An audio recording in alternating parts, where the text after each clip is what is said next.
美国加州旧金山正式批准2间无人计程车司机，让因会当24点钟营运。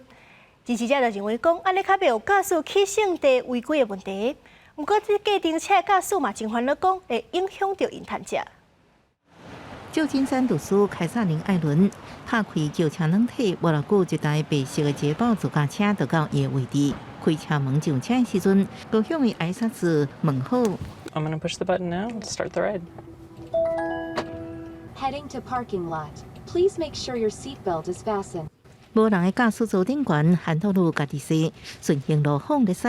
伫外地人来看是真惊奇，不过旧金山的人已经是真惯势。凯撒琳·艾伦为自控制年就开始为5个下骹的威莫自驾计程车做志愿测试的人，到最近正式上路收费服务，因为机器驾驶遵守交通规则，袂因为塞车才路放上去，伤过谨慎，确实靠速度较慢，不过较安全。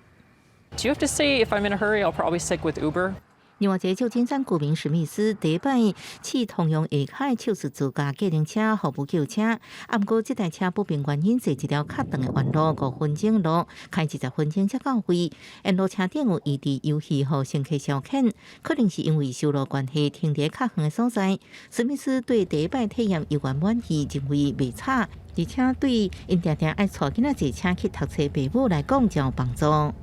You know, there's not the chatter, there's not the weird radio station playing, and I could actually see getting some work done in there, and it's private and safe.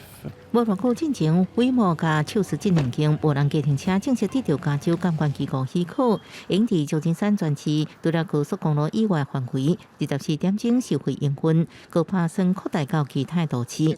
对计程车驾驶甲Uber等轿车平台真做危险。不过最近依然发生网络袂叮当、低速交通塞车甲小型修路事故。顶礼拜测试自驾车甲消防车修路了后，互当局要求先将上路的无人车数量减一半。目前自驾车无法度为乘客搬行李，免开去高速公路去机场，真正取代还有一段路。乘客表示，未来轿车选择主要是看时间甲技术。公司新闻是会中朋友。